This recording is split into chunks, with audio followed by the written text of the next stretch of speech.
ಛತ್ರಪತಿ ಶಿವಾಜಿ ಜಯಂತಿ ಸರಳ ಸುಂದರ ಕನ್ನಡ ಭಾಷಣ.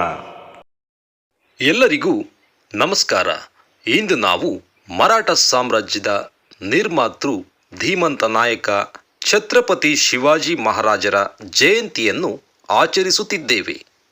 ಶಿವಾಜಿ ಮಹಾರಾಜರು 1630 ಫೆಬ್ರವರಿ 19ರಂದು ಪುಣೆಯ ಶಿವನೇರಿ ಕೋಟೆಯಲ್ಲಿ ಸಹಾಜಿ ಭೋಂಸ್ಲೆ ಮತ್ತು ಜೀಜಾಬಾಯಿ ದಂಪತಿಗೆ ಜನಿಸಿದರು.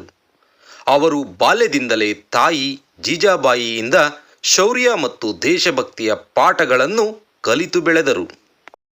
ಶಿವಾಜಿ ಮಹಾರಾಜರು ಮೊಘಲರು ಮತ್ತು ಆದಿಲ್ ಶಾಹಿಗಳಂತಹ ಪ್ರಬಲ ಶತ್ರುಗಳನ್ನು ಎದುರಿಸಿ ಸ್ವತಂತ್ರ ಹಿಂದವಿ ಸ್ವರಾಜ್ಯವನ್ನು ಸ್ಥಾಪಿಸಿದರು.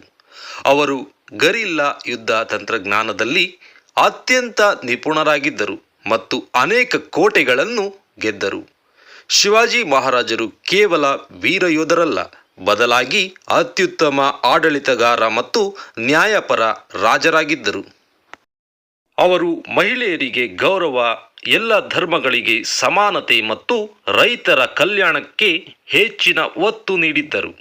ಅವರ ಧೈರ್ಯ ಮತ್ತು ದೂರದೃಷ್ಟಿ ಇಂದಿಗೂ ನಮ್ಮೆಲ್ಲರಿಗೂ ಸ್ಫೂರ್ತಿಯ ಸೆಲೆಯಾಗಿದೆ. ಶಿವಾಜಿ ಮಹಾರಾಜರ ಜೀವನವು ನಮಗೆ ದೇಶಪ್ರೇಮ, ಆತ್ಮವಿಶ್ವಾಸ ಮತ್ತು ಅನ್ಯಾಯದ ವಿರುದ್ಧ ಹೋರಾಡುವ ಮನೋಭಾವವನ್ನು ಕಲಿಸುತ್ತದೆ.